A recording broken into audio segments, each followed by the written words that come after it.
Hello everyone! Here, we'll be telling you some scary horror stories. I know you use this video to fall asleep, so before you start, please like the video and subscribe to the channel, as well as tell me where you're from and what time you're watching. Now, get comfy and prepare for some spooky tales. Story 1. That night, the memory of the steady rain and the blinding neon lights of the city seemed to merge into a terrifying nightmare. I had just argued with my boyfriend and didn't want to stay at that noisy club for another minute. I called an Uber, stood under the awning, waiting, my heart pounding in the cold and dampness. A white car stopped. The woman driving rolled down the window and asked, "Uber?" "Yeah," I replied, not suspecting anything. I got in the car, trying to stay calm. She didn't respond when I asked how she was, just silently drove, her hands gripping the steering wheel, her back as straight as a tree. She had curly hair and a darker complexion. The car sped away, but the direction was completely opposite to the way I usually went home. I wanted to ask, but I was afraid of jumping to conclusions. The further we went, the more anxious I became. I tried to stay calm, then spoke up. "You're going the wrong way," she replied in a thick, unpleasant voice. "I'm going to the highway." I knew for sure that the highway wasn't the closest route. Just then, my phone buzzed, and I saw the notification from Uber. It said on my screen, "Your Uber has arrived." I opened the app, saw the message "Black Nissan" and "Your Uber has arrived." Panicked, I yelled, "You're not my Uber! Please pull over." She seemed not to hear and continued driving. I screamed, pushed on the seat, trying to open the door, but the child lock was on. Finally, after shouting for a long time, she looked at me in the rearview mirror, pulled over to the side of the road. The door unlocked, and I rushed out of the car as if escaping a nightmare. My real Uber called me. I quickly apologized and gave him my current location. 5 minutes later, the black car arrived. I recounted the whole story, and he listened silently. Then he stopped the car, looked me straight in the eye and said, "You just escaped human trafficking.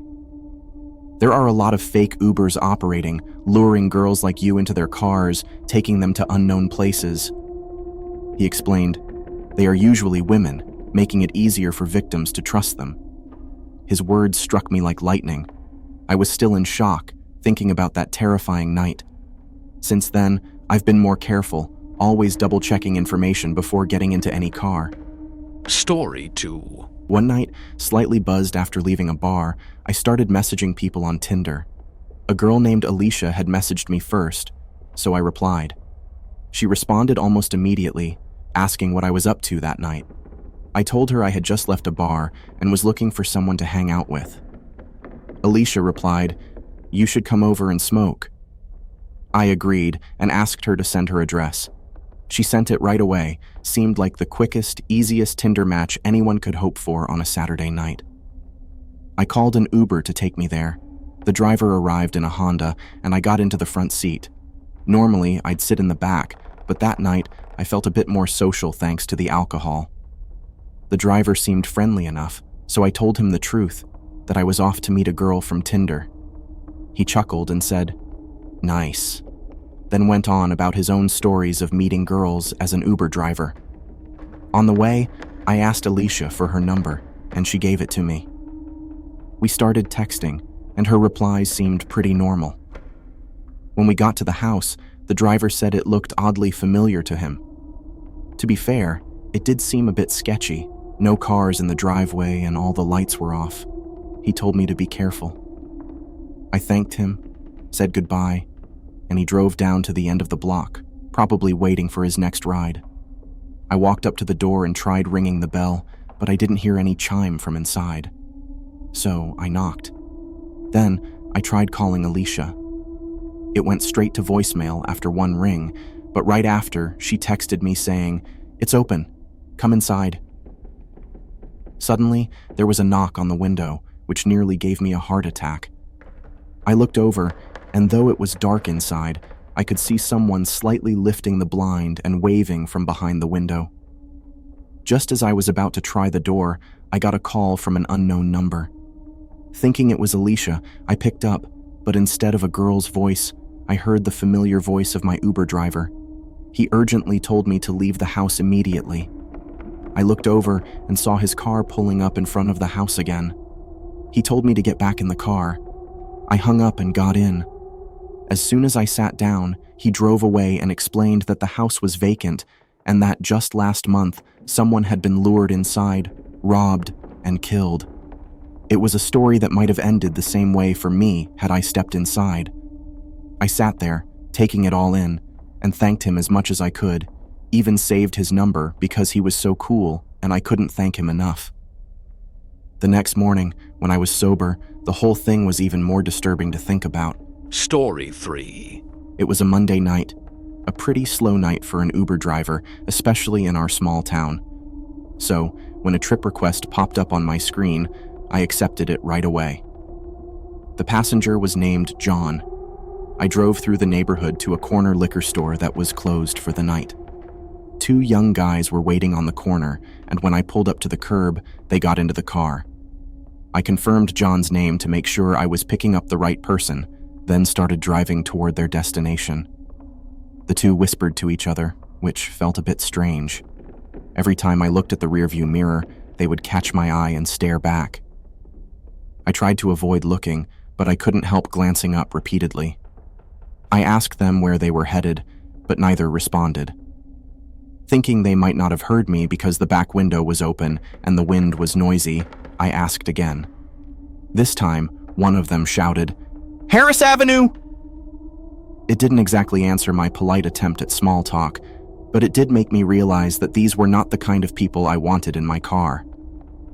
My instinct kicked in, and I pressed my foot on the gas a little harder, just wanting to get there sooner.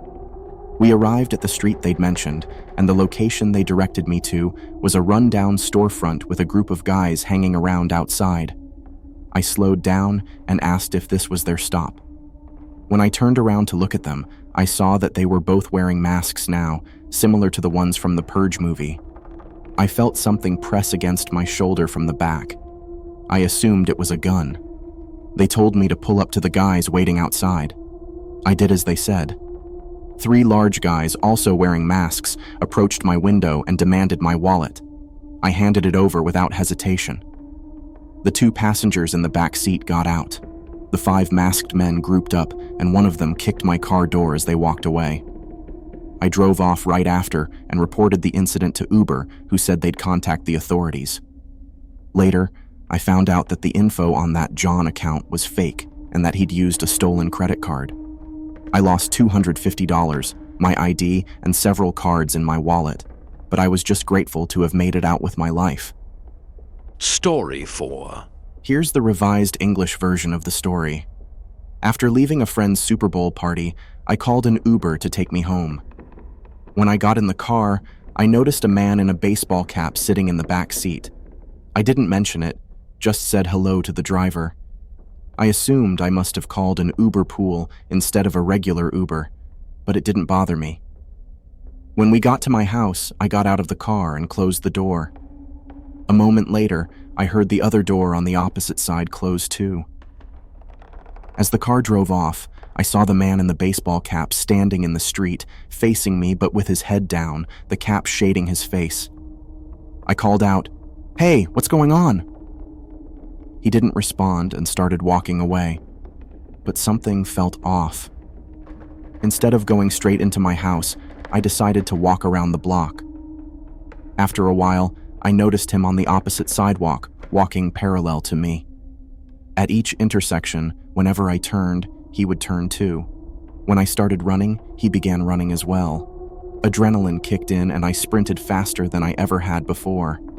I managed to get ahead of him, and when I reached my house, I slipped into the backyard before he could see where I'd gone. Then, I entered the house. I immediately called the Uber driver, who told me that the man in the back seat had claimed he knew the next passenger the driver would pick up, me. The driver said he had the guy's information and would report him. I never followed up or contacted the driver again, so I don't know what happened after that.